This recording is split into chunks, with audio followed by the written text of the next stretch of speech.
નમસ્કાર વિદ્યાર્થી મિત્રો, ધોરણ 11 વિષય એસટી માં આપણે ચેપ્ટર નંબર 1 માહિતી સંચાલનની પદ્ધતિમાં આપણે લાસ્ટ લેક્ચરમાં મૌખિક માહિતી સંચારની પદ્ધતિ વિશે અભ્યાસ કર્યો હતો. ત્યાર પછી છે લેખિત માહિતી સંચારની પદ્ધતિ. તો કે માનવ જાતનો જેમ જેમ વિકાસ થતો ગયો તેમ તેમ તો કે લિપિ અને છાપકામની શોધ થઈ. જે આપણે છાપકામની જે લિપિ આપણે જોઈ શકતા તમારા સમાજમાં આવતું હોય, જે છાપકામ ઓલા શાસનના વિશાળ છાપકામ શોધ થઈ. તો કે જેમ જેમ વિકાસ થતો ગયો માનવ જાતનો એમ લિપિ અને છાપકામની તો કે શોધ થઈ.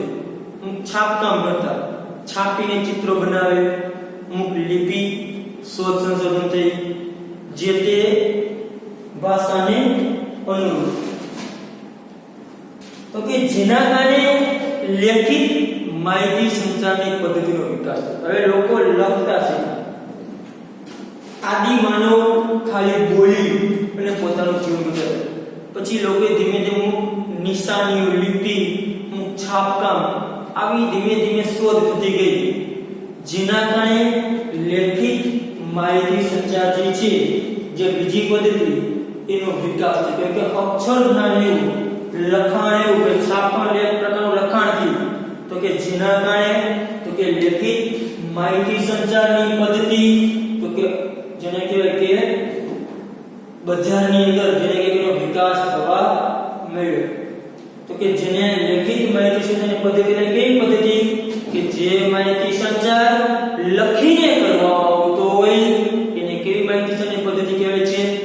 લેખિત માહિતી સંચારની પદ્ધતિમાં કહેવામાં આવે છે. આ માહિતી સંચારમાં જેમ આગળ આપણે જોયું કે વ્યક્તિ વ્યક્તિ, વ્યક્તિ જૂથ, જૂથ વ્યક્તિ અને જૂથ જૂથ વચ્ચે શક્ય બને છે. આ માહિતી સંચારીઓ ઈ પણ વ્યક્તિ વ્યક્તિ વચ્ચે થાય,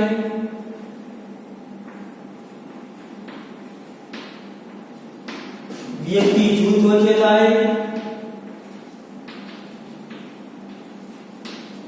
જૂથ વ્યક્તિ વચ્ચે થાય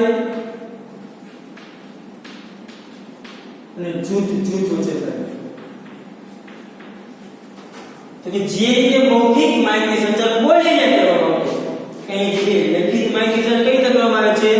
તો કે લખીને કરવામાં આવે છે. જે માહિતી સંચાર પણ વ્યક્તિ વ્યક્તિ અને વ્યક્તિના સમૂહ વચ્ચે પણ થઈ શકે, જૂથ વ્યક્તિ વચ્ચે અને જૂથ જૂથ વચ્ચે પણ આ માહિતી સંચાર શક્ય બને છે.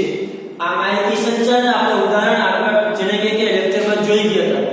ચોપાનિયા, ફરફડિયા, વર્તમાનપત્રો, હસ્તપ્રત, પત્ર લેખન, આ બધા જ ઉદાહરણ જે છે એ લેખિત માહિતી સંચારની પદ્ધતિના ઉદાહરણ છે. આજના યુગમાં તો કે લેખિત માહિતી સંચાર ખૂબ જ મહત્વનું અંગ કહી શકાય અને વાણિજ્ય સંચાર માટે આ પદ્ધતિને અધિકૃત પદ્ધતિ ગણવામાં આવે છે. તો કે લેખિત માહિતી સંચાર જે પદ્ધતિ છે એ જે વાણિજ્ય સંચાર, વાણિજ્ય સંચાર કેવો સંચાર કે જે માહિતી સંચાર ધંધા ઉદ્યોગ માટે કરવામાં આવે છે એવા માહિતી સંચારની અંદર તો કે આ પદ્ધતિ વધુ અનુકૂળ રહે છે. તો કે એ પદ્ધતિમાં તો કે આવી જે વાણિજ્ય સંચાર કરવામાં છે લેખિત માહિતી સંચારની પદ્ધતિનો જ ઉપયોગ કરવામાં આવે છે. કે જે વાણિજ્ય સંચારમાં પત્ર લેખન કરવામાં આવતું હોય છે, પત્ર લખવામાં આવે એટલે પત્ર લેખન એ લેખિતમાં લખવામાં આવે છે. એ પદ્ધતિ કઈ થઈ? તો કે લેખિત માહિતી સંચારની પદ્ધતિ કહેવામાં આવે છે. એટલે કે લેખિત માહિતી સંચારની પદ્ધતિના તો કે આ જે છે એ સૌથી મહત્વનું અંગ કહેવામાં આવે છે. લેખિત માહિતી સંચારની પદ્ધતિ એવી પદ્ધતિ કે જેમાં માહિતીને યોગ્ય લિપિમાં ચોક્કસ શબ્દોની પસંદગી કરી સુયોજિત ક્રમમાં ગોઠવણીની પ્રક્રિયા. તો કે વ્યાખ્યા શું છે? તો કે લેખિત માહિતીની એવી પદ્ધતિ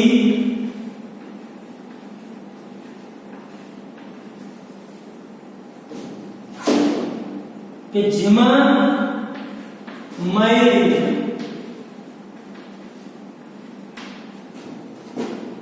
યોગ્ય લિપિમાં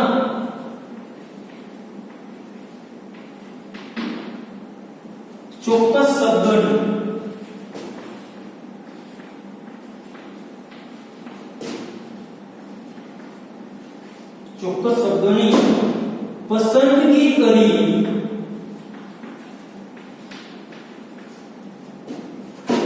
સુયોજિત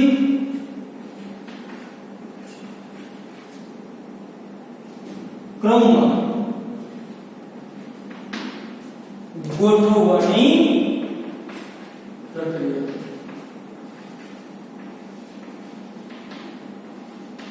તો કે લેખિત મેથડ તો કે એવી પદ્ધતિ કે જેમાં માહિતી જે છે તમે જે માહિતી આપવા માંગો છો જેમ આપણે એમાં બોલીને માહિતી આપવા શું કરવામાં આવે છે તો કે લખીને માહિતી સંચાર કરવામાં આવતો હોય છે. એના પર ઉદાહરણ મેં કીધા વાર્તા, સોરી, સામયિકો, પત્ર વ્યવહાર, હસ્તપ્રત, આ બધા એના ઉદાહરણ છે. જાહેર ખબર, ચોપાનિયા. તો કે એવી પદ્ધતિમાં માહિતી યોગ્ય લીટીમાં તો કે ચોક્કસ શબ્દોની પસંદગી કરી ચોક્કસ અને સુયોજિત ક્રમમાં ગોઠવવાની પ્રક્રિયા. તો યોગ્ય શબ્દ જેવી ભાષા હોય એ ભાષાની અંદર ચોક્કસ શબ્દોની પસંદગી કરી જે શબ્દ તમે ચોક્કસ શબ્દોની પસંદગી કરી અને યોગ્ય ક્રમમાં ગોઠવવાની પ્રક્રિયા શું લેખિત માહિતી સંચાર. તમે જે વાક્ય રચના કરો છો અને વાક્ય તમે જે કઈ શબ્દ છે શબ્દને વ્યવસ્થિત રૂપે ગોઠવણી કરો અને એક વાક્ય બનાવો છો અને કઈ રીતે એ વાક્ય લખવું, એ કયો શબ્દ વાપરવો અને કઈ રીતે ગોઠવણી કરીશું એ ગોઠવવાની પ્રક્રિયા લેખિત પદ્ધતિ છે. એ શબ્દને તમારે ગોઠવવા પડે કયા શબ્દ પહેલા લખવું. હવે લેખિત માહિતી સંચાર પદ્ધતિના ફાયદા. તો કે લેખિત માહિતી સંચાર કરો તેના ફાયદા શું છે તો કે પહેલું છે તો કે સ્થળ અને કાગળ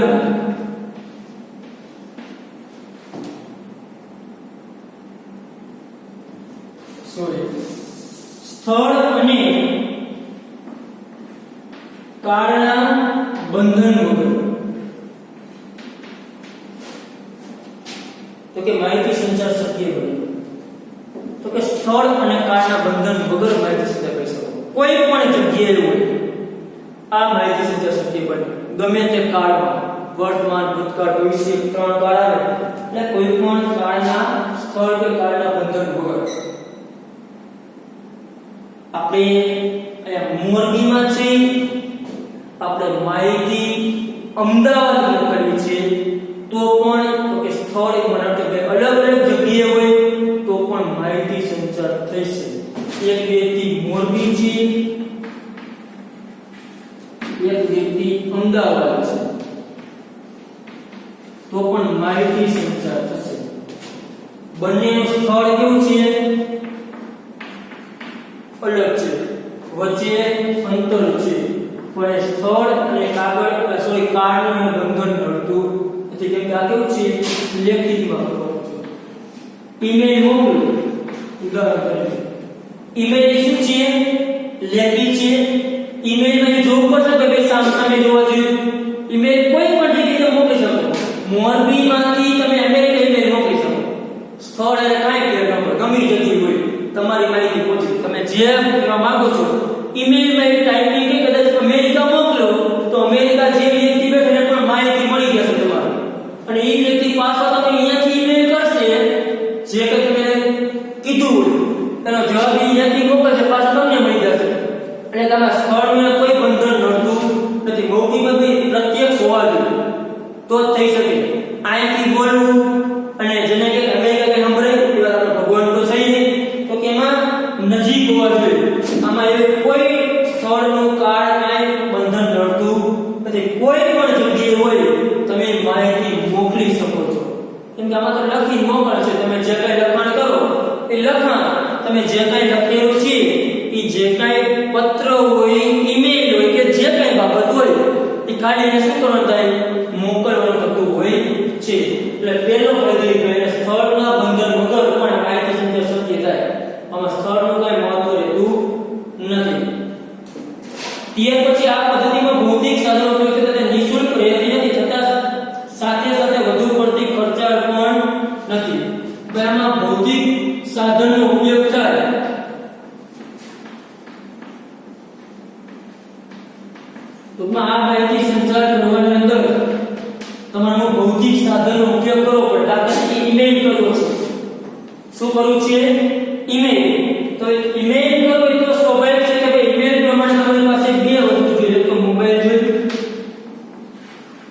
બીજું શું જોઈએ?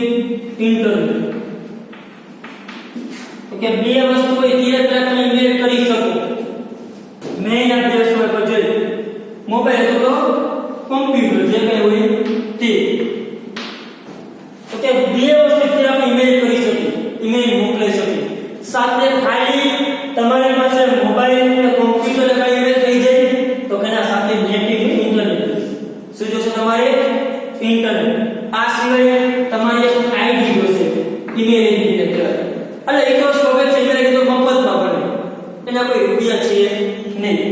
પણ તમે જે મોબાઈલ ભૌતિક સાધન, મોબાઈલ ઇન્ટરનેટ તમારે રિચાર્જ કરવું પડે, જેને રૂપિયા ખર્ચ કર્યો, મોબાઈલ પાછળ ખર્ચ કર્યો, એટલે કે ભૌતિક સાધનનો ઉપયોગ થાય છે.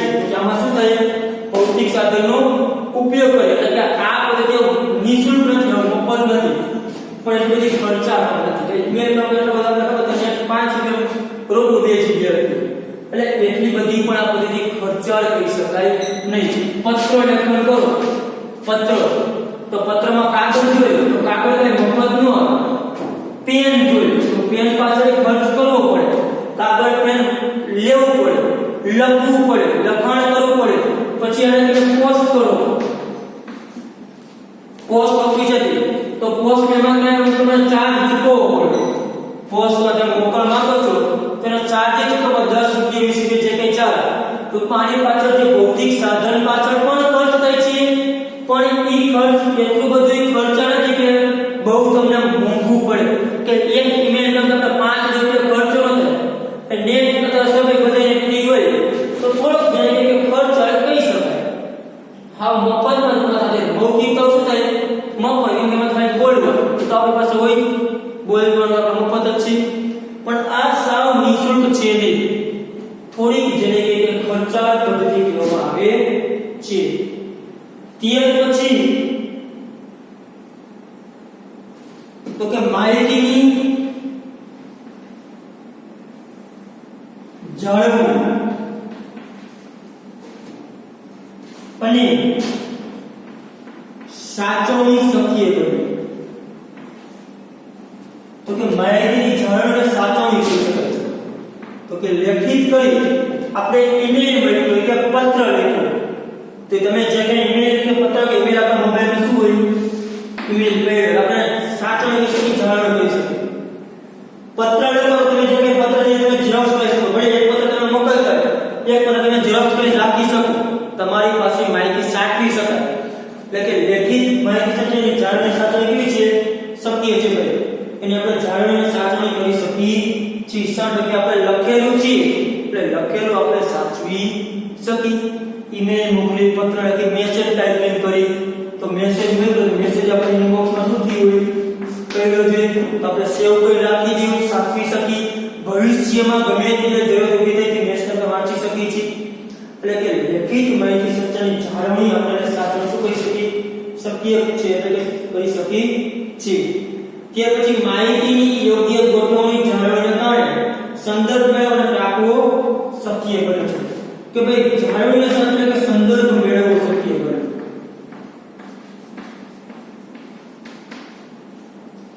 હવે શું છે કે આ માહિતીને તમે સાચવો છો, જાળવો છો, અને તમે એનો સંદર્ભ મેળવવો અને ટાંકવો જેને કહેવાય કે શક્ય બને છે.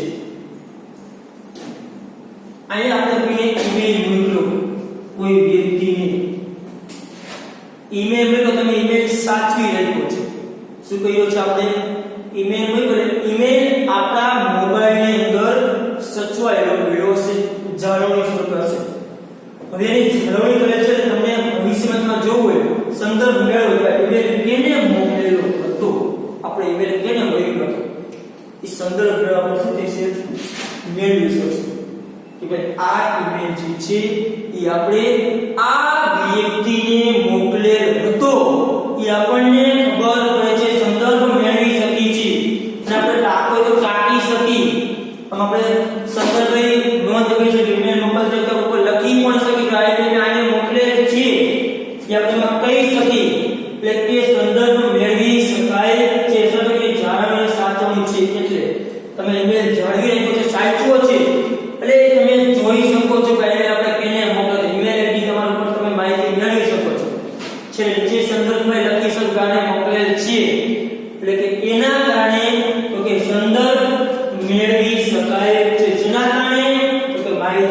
જરૂરી હોવાથી, બાકી નહીં. ત્યાર પછી લેખિત સ્વરૂપે થતા માહિતી સંચાર કાયદાકીય દ્રષ્ટિએ અધિકૃત ગુણમાં છે, તેથી પુરાવા સ્વરૂપે રજૂ કરી શકાય.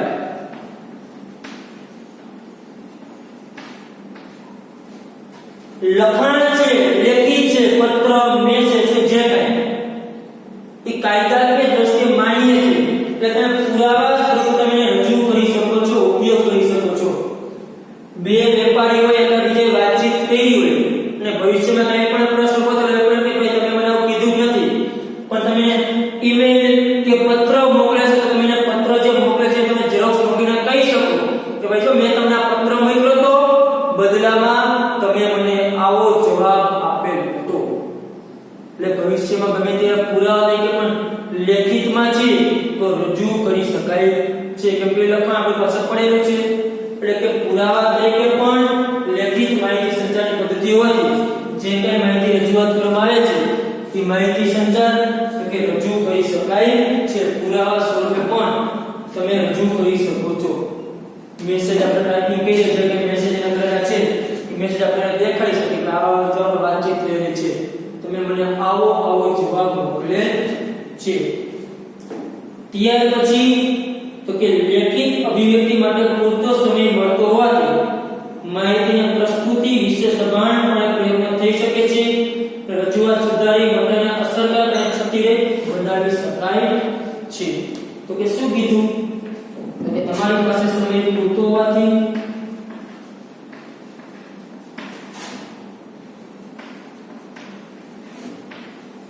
છતી રહિત માહિતી બનાવી શકાય.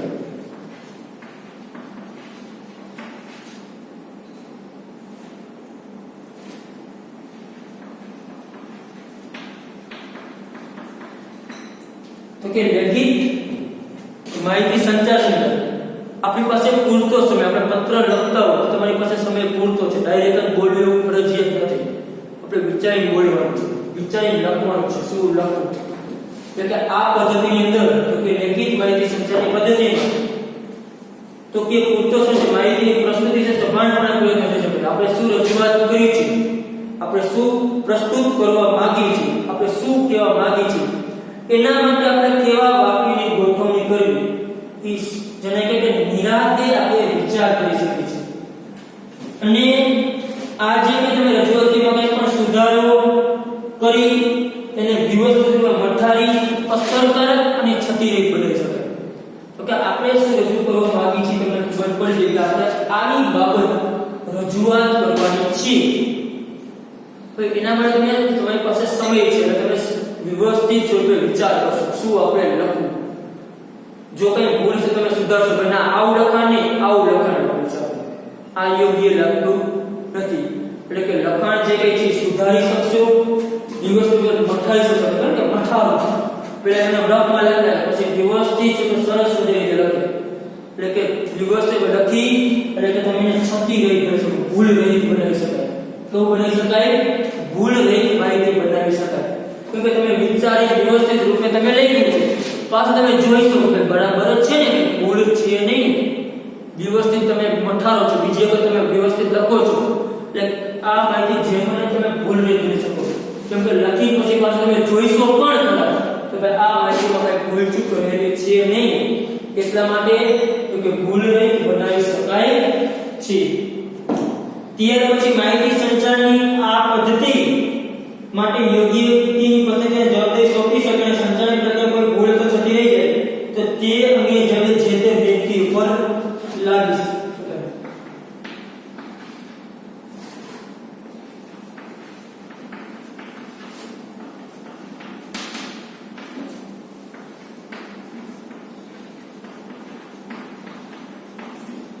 તો કે આ માહિતી સંચારમાં તમે જે કે ઈમેલ, મેસેજ કે પત્ર લખો છો એમાં તમે કોઈ યોગ્ય વ્યક્તિની પસંદગીને તમે જવાબદાર આપી શકો કે આ કાર્ય કરવાનું છે.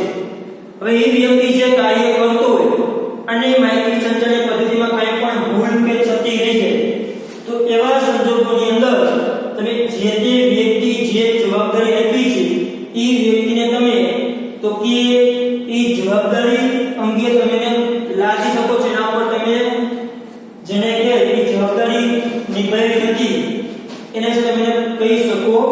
તો એને આપણે જેને કહેવાય કે દોષી ઠેરવી શકીએ છીએ કે ભાઈ આ માહિતીમાં ભૂલથી કામ મેં અન્ય શેડ્યુલ હતું તેમાં ભૂલ તાળી લેવી છે. લખાણ છે લેખિત માહિતી સંચાર કરવાનો છે. એ લેખિત માહિતી સંચારમાં શું થાય તો કે લખવાનું જોઈએ, સ્વાભાવિક છે. તો લખવાનું હોય તો આપણે જે કઈ બાબત લખવાની છે, જે કઈ ઇમેલમાં છે આપણે કોઈને આપી દઈએ કે આ ઇમેલ આ રીતે લખાણ કરી નાખે, કાયદે લખી નાખે, જોઈ છે કે ભૂલ રહી જાય. અને તેમ છતાં જો ભૂલ રહી જાય તો આવા સંદર્ભોની અંદર તો કે જો ભૂલ કે છતી રહી જાય તો જેને આપણે જવાબદારી આપી હોય એને આપણે દોષી ઠેરવી શકીએ છીએ. વ્યક્તિને આપણે કહી શકીએ છીએ કે આમાં તમારી ભૂલ રહેલી છે. કેમ કે લેખિત છે એટલે આપણે કહી શકીએ, મૌખિક મત કે બોલતો કઈ થાય એ તો આપણે રૂબરૂ જ કહેવું પડે કે આવી પદ્ધતિમાં જેને કે જવાબદાર વ્યક્તિને યોગ્ય જે વ્યક્તિની પસંદગી કરી અને જવાબદારી સોંપી શકીએ છીએ અને જેમાં કઈ ભૂલ રહી તો એને પણ આપણે કહી શકીએ છીએ. ત્યાર પછી માહિતી સંચારની પ્રક્રિયાની એક સૂત્રતા જરૂરી છે. કેવી જરૂરી છે? સરખી જ માહિતી મળે, એક સૂત્રતા. એકને કઈ 50 વ્યક્તિની પત્ર મોકલો બધાને હરખું મળે, કોઈને અલગ અલગ મળે નહીં. આ તો શું થાય આપણે અહીંથી બોલી તો 50 વ્યક્તિ મળે બધા હરખું સમજી ફિક્સ ન હોય. આ તો બધા લખેલું હું ધ્યાન આડું દે એટલે કે માહિતીને એક સૂત્રતા જરૂરી રહે છે, ફેરફાર થતો નથી. કે જે પ્રક્રિયા છે કેવી જરૂરી છે તો કે એક સૂત્રતા જરૂરી છે. અને જે તે સંસ્થાની આગવી છાપ ઊભી કરો. તો કે લેખિત માહિતી સંચારની પદ્ધતિ છે અને જે તે સંસ્થા તમે પોતાની છાપ ઊભી કરી શકો. તો કેમ કે તમે ઈમેલ જે કંઈ મોકલતા હો એટલે તમારી પેઢી છાપ સારી રીતે સારી બાબતો છે તો એ છે લેખિત માહિતી તમે કોઈ ચોપાનીમાં છાપતા હો કોઈ માહિતી જે છે એ છાપામાં તમે ચોપાનીમાં છાપી મોકલો તો તમારી સંસ્થા છે ત્યારે છાપ ઊભી થાય, અલગ જ છાપ ઊભી થાય. કેમ કે બધા જોશે ચોપાને તમે છાપામાં જાહેરાત આપો તમારી સંસ્થાને લેખિતમાં તો તમારી સંસ્થા શું થાય છાપ થાય ને ઓપ્પો મોબાઈલ છાપા જોતા ઉપર પહેલા પેજ જાહેરાત આવે તે લેખિત જ એક સાધન છે. પણ એના કારણે તમારી સંસ્થા શું થાય ક્રેડિટ ઊભી થતી હોય છે. તો કે લેખિત માહિતી સંચાર પરથી આપણી સંસ્થાની તો કે છાપ ઊભી થઈ છે, આપણી સંસ્થાની જેને કે ક્રેડિટ જોવા મળતી હોય છે. તો કે આપણી સંસ્થાને ક્રેડિટ ઊભી થાય છે. તો કે આ લેખિત માહિતી સંચારના તો કે ફાયદા છે. હવે ત્યાર પછી આપણે લેખિત માહિતી સંચારની જે મર્યાદા છે એ આપણે નેક્સ્ટ લેક્ચરમાં અભ્યાસ કરશું. ચાલો થેન્ક યુ.